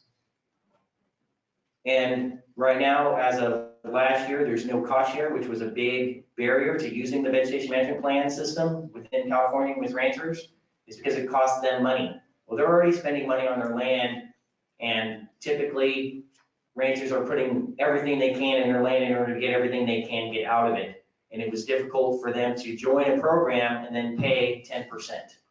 Even though that doesn't sound like much, it was still a barrier, because if you're doing vegetation management and fuels reduction across forest land and brush land, it's expensive. It can be $3,000, even $5,000 an acre to treat. So it can be quite expensive and it can be cost prohibitive for a landowner. So now there's no longer a cost share, and a big thing is CAL FIRE will take on the liability when we do the prescribed fire. So we'll take on the liability to do the fire, we'll treat the fuels, and we'll pay for it. But yet, there's more. It'll change. Brandy, not changing. And this went off. This little screen came off right here too, turned off. Is that why? There we go. So We want to use the VMP or the VTP process, but there are places and times when we can't. On federal land, outside of the scope of the environmental impact report, which was from 1981. Supplement, if it is outside the scope, such as enforced land, we can supplement with another type of environmental impact report or CEQA type document, like a mitigated negative declaration. So we can still do it. It is just a little bit more paperwork on if you're outside the parameters. Most cattle ranging and grazing is in brush and grassland, which we can be there 100% of the time, no problem, with the VMP. Increasing value, we're not going to do these projects so we can increase your value to the land. We're in this to prevent large catastrophic fires. And of course, if the landowner is required to do it, such as through a timber harvest plan or other document where the landowner benefited or made money on that project, CAL FIRE cannot come in and then do your mitigation work. So it moves into the other main option that is brand new, which is California VTP or Cal VTP. It's brand new of this year. We're looking for projects to use this. The biggest difference between this one and the chaparral management plan is the different forest types or vegetation types that we are allowed to use. As in with the BMP, forested types are typically have some sort of augmented CEQA document that go along with it in order to do a BMP, such as a mitigated neg deck. But with the Cal VTP, there are a lot more different forest types to choose from, and it goes across all of California. And so this is the next tool in the toolbox for CAL FIRE to do fuel reduction projects. It is new, and we're looking for places to go. What are the objectives of the Cal VTP? Well, it was written in today's political climate, and no offense to the politicians, but there are some long-winded explanations as to what the objectives are. So, translation, right? So we're served as a management tool to reduce fuels from high vegetation fuel loads that we talked about earlier today with the maps, right? Showing the vegetation fuel loads. They only increased due to lack of management, somebody pointed out, and lack of access. And fire regime, right? We've gotten really good at preventing those fires 95% of the time on 10 acres or less of CAL FIRE. Well, those larger fires that may not have been all that bad for the landscape, we stop them. Our mission is to stop those fires on private lands as soon as we can. Right? If it's your land and you want to do prescribed fire, we can put a box around it, a fire line around it, and we can burn the whole thing. Right? We want to do that. That creates a fuel break, fuel modification across your property in order to prevent that large catastrophic fire. Because if the fuels are treated like they used to be treated in California on a regime, a cyclic 5, 10, 15, 20 years, where we'd see a natural fire come through the area, that fuel loading is greatly reduced. That's what we want. And that increases the grazing potential for your property. So it's a win-win benefit for both of us. Last one is increase prescribed burning, which I just talked about. Manage the forests and working lands. You know, there's a huge industry in the natural environment for jobs, and we want to create those jobs and keep those jobs going so we don't lose those jobs to, let's say, tech jobs. We need people to work the land. And again, currently there's no cost share, and the liability, CAL FIRE will take on the liability when we control the prescribed burn. Third one in that list of earlier is the fire plan projects. These are the type of projects that CAL FIRE wants to do at your local unit level. These are the ones that say, you know, if we had a fuel break here, we could have prevented that large old fire or that cedar fire or that Thomas fire, right? We could have prevented these large fires. Now, nothing can prevent every fire. And when you have these wind-driven catastrophic fires at 70 miles an hour, no fuel break is big enough. We have to wait until nature stops that fire and gives us, as firefighters, the advantage to take hold and make a stand. But we can't fight against a 70-mile-an-hour fire. That's going to jump, you know, half a mile, 2 miles, in a Thomas fire, 5 miles. No fuel break large enough. Is what we need is California to have this fire regime across the landscape so these intensity fires, these high intensity fires are much lower. That way, when we do get an advantage and get an opportunity, we can put a fire line in or go from an existing fire line and go from there and fight that fire and fight it at a much smaller scale. So these fire plan projects, they're the ones that are currently on the books. It's the things that we're imagining at the unit level. And part of the pre-fire engineer does this and the forester. So they imagine, hey, this would be a great place to put a fuel break. Let's contact the landowner. Right? And then we go from there. Or the landowner contacts us and says, hey, I think this would be a great place for a fuel break. You know, back when I was a kid, we used to burn here all the time. We hear that frequently. You know, and how do we do that with the fire plan? There's a lot of tools in the toolbox. It can be a VMP, it can be a VTP, it can be an LE62, it can be an LE5 or 7 or 8, which are different types of permits that we use to do prescribed burning or backyard vegetation burning. So, you know, where do we want to do these? We want to do these along roadways and other, you know, strategic places in order to stop those fires. But we want to do them in a place that benefits you and us. Oops. Okay. So again, how do we do this? We do this with an with the 62A, we call it, which is just backyard burning, trash burning, and we have a website now under the CAL FIRE permits page, which is CalTrees. You go to CalTrees now on our internet site, and you click through there, and you can get a burn permit right there on the website.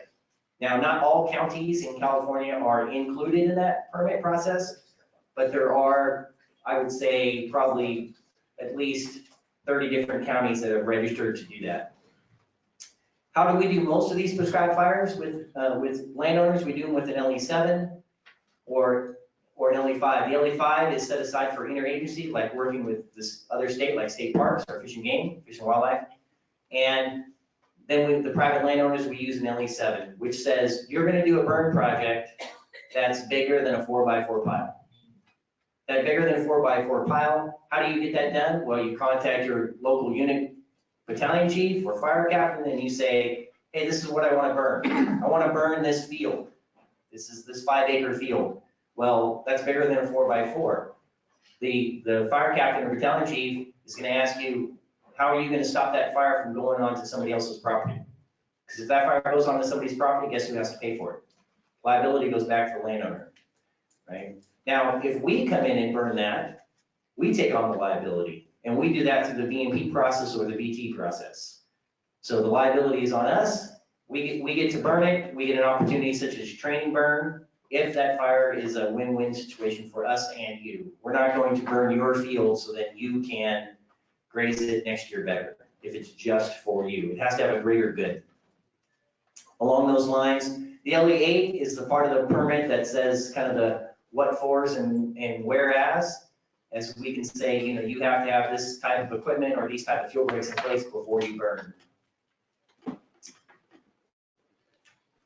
And so again, online permitting, it's online, a lot of opportunities for you as a landowner is you come here to this, our new website, which is now, if I'm right, ADA compliant. I'm looking towards the crowd if we're not. I think it's almost ADA compliant. There are some links that we're still building to make this complete, such as the VMP link. Right now it goes to what the objectives are of the VMP process, which you just heard today. But it will go to forms and contacts eventually per the old site. Again, the old site was not ADA compliant, and it will be shortly. It's under construction. But some of these permits, such as the one on the bottom right, the CalTrees permit, you can go get a backyard burn permit from there. So not only can you do it from contacting your local fire station typically in your unit, but you can also go here, and it's pretty easy to do. So if you want to do a little bit of burning, small scale, you can go there and get a permit. If you want to do some larger backyard burning where you are in control and you are taking on the liability, the LE7 is the way to go. You want to burn some big slash piles that you've created in order to increase grazing and do some fuel reduction, that's the way to go. If you want to do some prescribed fire and get some acres, some large acre projects completed, you want to use the VMP or the VTP process. This is an example of the LE62 burn that is available online, and it's just, you know, a lot of questions about who's doing the burn, where's the burn, things like that. It's pretty common. You should be able to fill that out online pretty easy. The LE7 gets a little bit more complicated with the legalese. And of course, the LE8 part of that process is, you know, what you have in order to stop that fire from going onto a land of another, which is the big thing. If you're gonna do the firing, then you take on the liability. If we do the firing, we take on the liability. The other big permitting here is the fuel reduction permit under forest practice now. It's an exemption, so you can, a registered professional forester can file that on your behalf, and then you can do fuel reduction activities pretty easily under forest practice. So that's another opportunity permit for landowners and ranchers to use. But that's your project under, what your landowner, what your objectives and goals are. Liability, that's that magic line.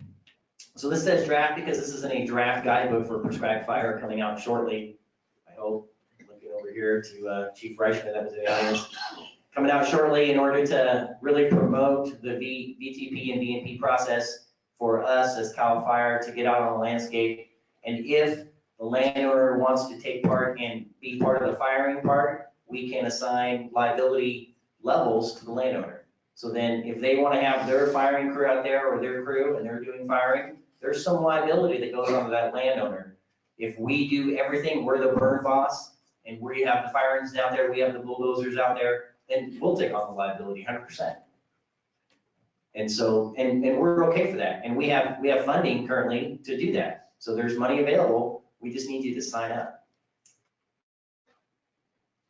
So the last part in this puzzle are the grant programs, which there are many types.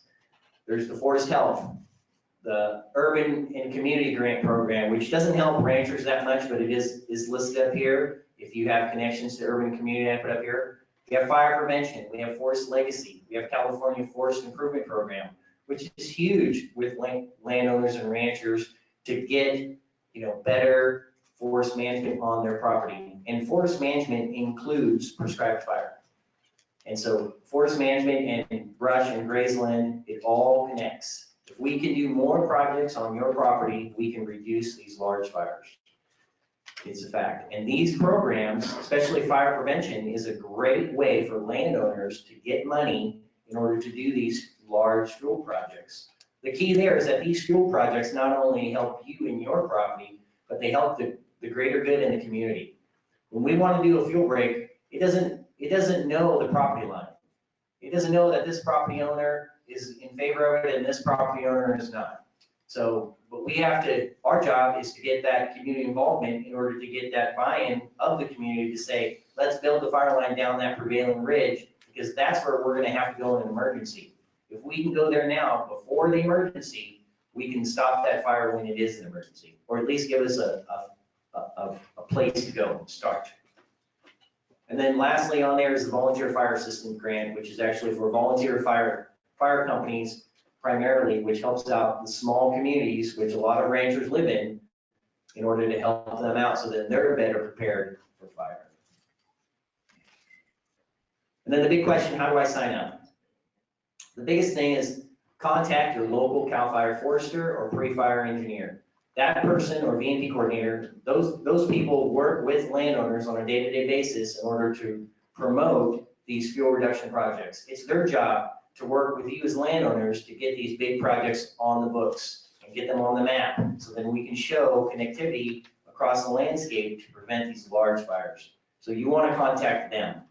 They're going to come out, they're going to talk to you about your goals and objectives of your property and what you want, and then we're going to talk about how we, together, CAL FIRE and landowner, can make it happen.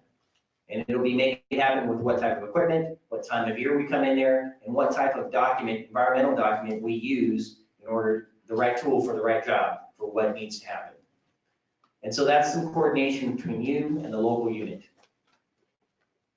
And then lastly, we're going to build a map and a big plan for that. And then once everybody's signed and everybody's agreed to it, we're going to go to work, which is what we do. And the fuel reduction cruise is just one tool that we have now in CAL FIRE that we have across the state. We have 10 fuel reduction crews right now that started last year, beginning of last year. Actually, I guess the beginning of this year, January is when they really started. And we have 10 of them that go out and do this every day. And there's some just examples in this PowerPoint of what kind of details go in this project. It's just for future reference, so then when this project is made available, you guys can go back and look at what kind of expectation it is from you as a landowner to provide to that forester or pre-fire coordinator.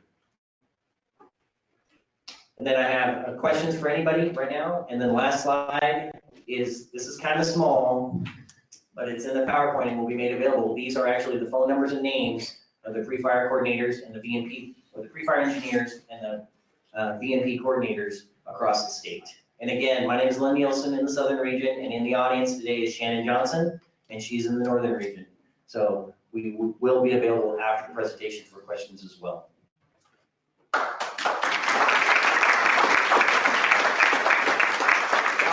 of information.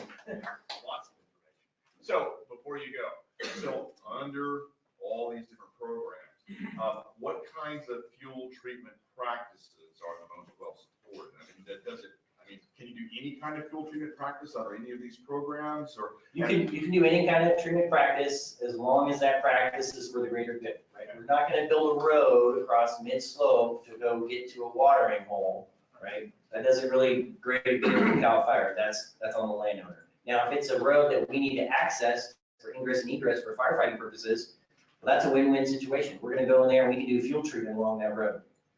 So put your water along roads, use your flag. There you go. Billy. Years ago, our ranch was part of a large control burn project in the mid-80s. And there were different landowners that got together. This was in the foothills, northern Sacramento.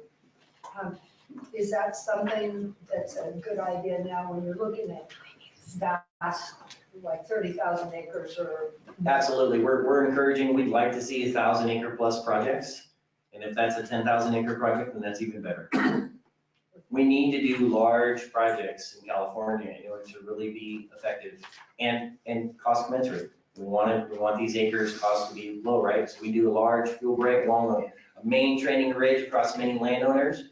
And then we can burn it from the top down so we have low fire intensity, right? Under a low wind day, right? Not with, in a day that doesn't have low humidity, so we don't see high intensity fires, right? We can do that across a large area and get that fuel load reduced. That's what we want to do. How do you see, to get back to grazing a little bit? So let's keep on with the names, so. I'm sorry, on resource. Thank you.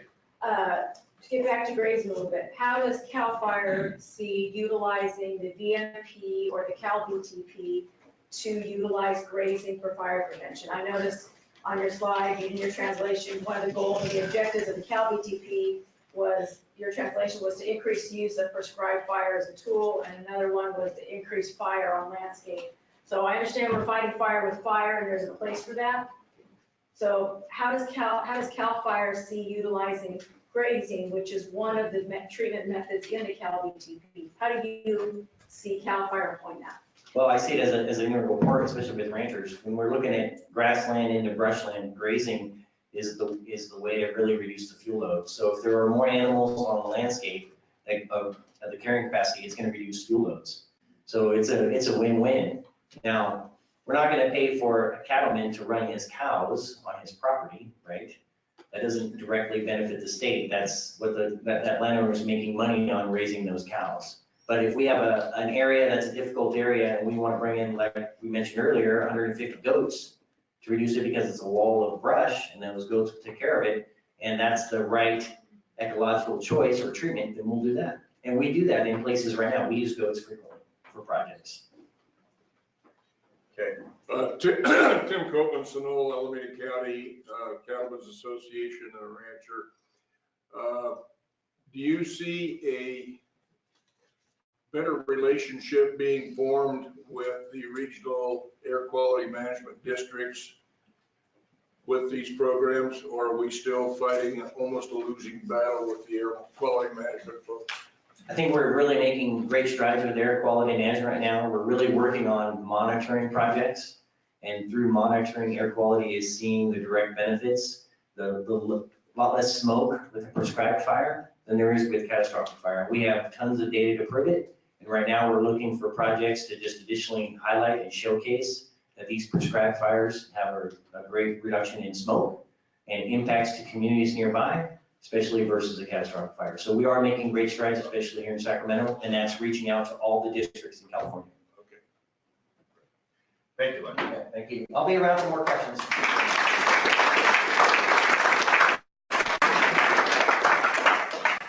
All right, so like you, I've noticed that we have blown through our first break. I'm having to decide what I want to do about that.